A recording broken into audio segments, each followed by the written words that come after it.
Sebuah sukacita saya dapat berjumpa lagi dengan jemaat Tuhan yang diberkati. Saya yakin sekali setiap saudara baik dan sehat dalam segala sesuatu. Katakan amin. Ya, Tuhan Yesus kita sungguh amat baik. Yes. Saudara, saya sedang menyampaikan seri khotbah mengenai tanda-tanda kedatangan Yesus yang kedua dan kesudahan dunia. Nah, saudaraku yang kasih, hari-hari ini seperti yang saya katakan bahwa penyesatan itu sudah terjadi sebelumnya dan terus akan terjadi sampai pada kedatangan Yesus yang kedua kali. Hari ini lagi banyak diperbincangkan mengenai sebuah aliran sesat berasal dari China, yaitu Gereja Tuhan yang Maha Kuasa. Namanya keren ya, Gereja Tuhan yang Maha Kuasa. Mereka percaya bahwa Yesus sudah berinkarnasi menjadi seorang wanita. Nama wanita itu adalah Yang Jiangbin. Dan aliran itu sudah mulai masuk ke Indonesia. Mereka sangat kreatif, mereka menggunakan media-media sosial. Akun mereka seperti Kilat dari Timur, Kingdom Salvation, wow namanya Kingdom, keren. Belajar Alkitab online, Tuhan Yesus telah datang. Dan kebetulan saya juga diajak join dalam satu grup WhatsApp yang membahas mengenai aliran-aliran sesat yang mulai berkembang di Indonesia. Jadi di situ ramai didiskusikan, mereka memberitahu bahwa ada begitu banyak orang-orang yang menyebut dirinya Kristen ternyata sudah ikut aliran ini. Wah, ngeri juga ya. Saya mengomentari di grup seperti ini, yang ikut aliran itu sudah pasti nggak tahu Alkitab, sudah pasti bukan Kristen beneran. Ya, kalau Kristen yang baca Alkitab, Kristen yang benar, nggak bakal percaya bahwa Yesus itu berinkarnasi menjadi seorang wanita. Nah, mereka sangat kreatif, mereka menggunakan film-film dan mereka mendekati banyak anak-anak muda dengan penampilan-penampilan yang sangat update sekali, yang sangat kontemporer sekali ya, untuk menjangkau banyak orang hari-hari ini. Oke, itu salah satu informasi buat saudara. Lalu juga dikatakan Alkitab bahwa salah satu tanda kedatangan Yesus atau akhir zaman adalah pengetahuan yang semakin bertambah. Jelas hari ini pengetahuan manusia semakin bertambah. Kita lihat teknologinya semakin canggih, bukan? Nah, ada seorang mantan pegawai dari Google namanya Anthony Lewandowski. Dia mendirikan sebuah organisasi baru yang disebut Agama Way of the Future dan terdaftar pada pemerintah negara bagian California. Tujuan daripada organisasi agama yang baru ini adalah mengembangkan dan mempromosikan kesadaran tentang figur Tuhan berbasis AI, Artificial Intelligence atau kecerdasan buatan. Jadi ada sebuah agama baru, agama yang menyembah Artificial Intelligence, agama yang menyembah kecerdasan buatan. Orang mulai melihat kecerdasan buatan seperti Tuhan. Ngeri ya. Nah, ini jelas membuktikan apa yang dikatakan Alkitab benar.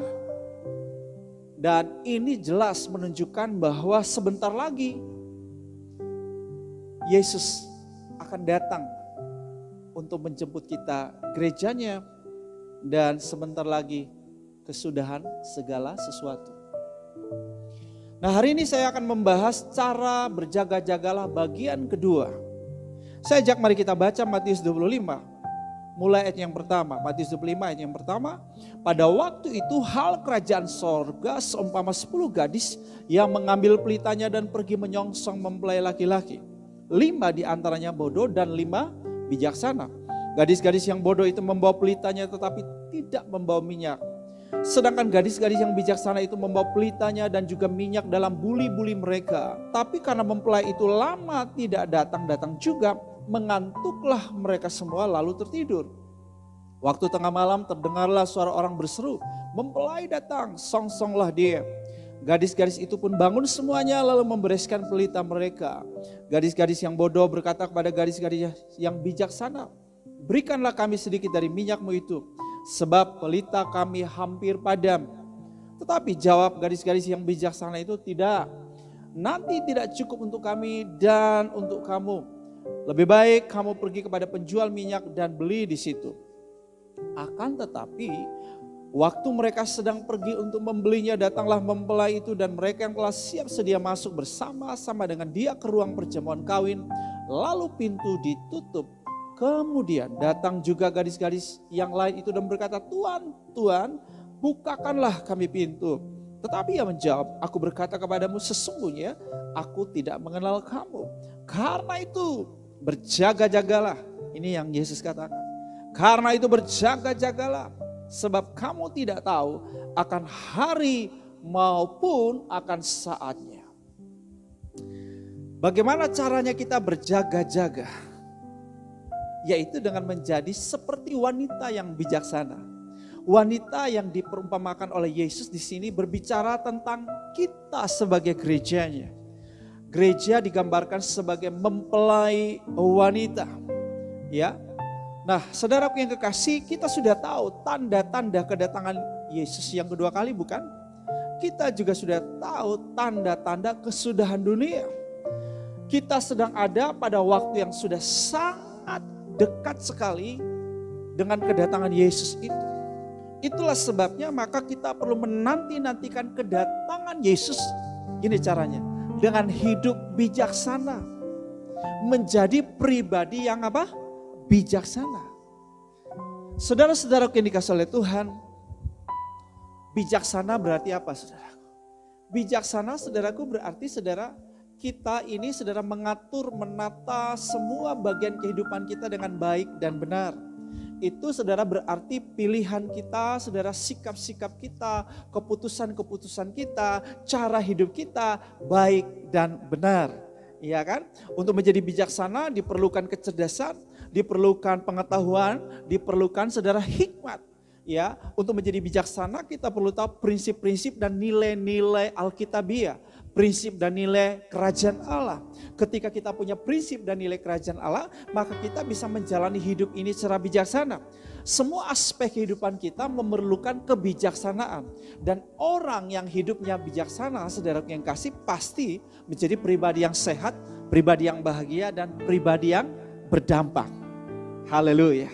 Itulah sebabnya kita perlu jadi orang yang bijaksana. Ya. Puji Tuhan, puji Tuhan. Amsal 22 ayat 3, saudara berkata begini, kalau orang bijak melihat malapetaka, bersembunyilah ia, tetapi orang yang tak berpengalaman berjalan terus, lalu kena celaka. Jadi saudara, ketika kita hidup bijak atau menjadi pribadi yang bijaksana, saudara, maka kita dapat diluputkan daripada banyak kemungkinan-kemungkinan yang membahayakan kita. Kita dapat diluputkan dari malapetaka. Saya bisa ngambil kesimpulan begini, saudara. Tidak semua keadaan buruk yang dialami orang, tidak semua persoalan yang dialami orang, tidak semua malapetaka yang dialami orang itu pure murni di luar kontrol dia, atau tanda petik orang rohani selalu bilang diizinkan Tuhan, atau kita orang beriman selalu ya yang ada dalam pikiran kita adalah ya ini Tuhan mengizinkan terjadi.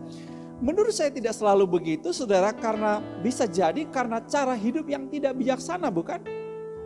Iya kan? Misalnya kita tidak bijaksana dalam hal mengelola keuangan kita. Waktu banyak uang, wah kita foya-foya, kita hambur-hamburkan ya. Waktu banyak uang kita pesta pora, waktu banyak uang kita konsumtif, kita beli barang-barang mewah yang gak diperlukan. Nah, giliran satu hari kita mengalami persoalan keuangan, uang kita habis, saudara, ya lalu kita gak punya uang lagi, saudaraku. Nah, berbagai masalah kemudian datang dalam hidup kita, betul gak? Apakah ini terjadi karena diizinkan Tuhan? Apakah ini ujian? Ya bisa juga. Tetapi menurut saya ini akibat dari apa? Kita tidak bijaksana atau orang itu tidak bijaksana di dalam hal mengelola keuangan. Waktu ada uang banyak kan ditabung. Ya, atau hanya dibelanjakan untuk kebutuhan-kebutuhan atau untuk peruntukan-peruntukan yang memang harus. Ya, contohnya cerita tentang anak yang terhilang dalam Lukas 15. Kemudian hidupnya berakhir sangat menjadikan sekali di kandang babi, makan dari sisa-sisa makanan dari yang ketika dikeluarkan oleh babi itu ternyata ampas-ampas. Makanan daripada babi, dari mulut babi itu yang dimakannya. Kan sangat menyedihkan. Loh, ceritanya tadi kan si anak ini, saudaraku, berlimpah-limpah, uangnya banyak, duitnya banyak. Tetapi dia hidup sembrono, dia tidak bijaksana hidupnya dalam menggunakan keuangan. Akhirnya hidupnya berakhir seperti itu. Jadi kalau kita hidup bijaksana dalam banyak hal, ya, sebagai suami yang bijaksana, sebagai ayah yang bijaksana, sebagai pemimpin yang bijaksana, keputusan-keputusan kita bijaksana, pilihan-pilihan kita bijaksana, kepemimpinan kita bijaksana, semua aspek kehidupan kita bijaksana, sudah pasti itu berdampak positif. Pertama buat diri kita dan ya kemudian bagi orang lain, saudara-saudara. Kita menjadi pribadi yang sehat, pribadi yang bahagia, pribadi yang berdampak positif karena kita hidup bijaksana. Amin. Oke, ada sebuah anonim seperti ini. Masa depan adalah milik Anda yang telah menyiapkannya dari hari ini. Nah, ini orang yang bijak. Orang yang bijak itu, saudara, ya, menyiapkan masa depannya dari hari ini. Dia mempersiapkan hari ini untuk sebuah masa depannya. Puji Tuhan.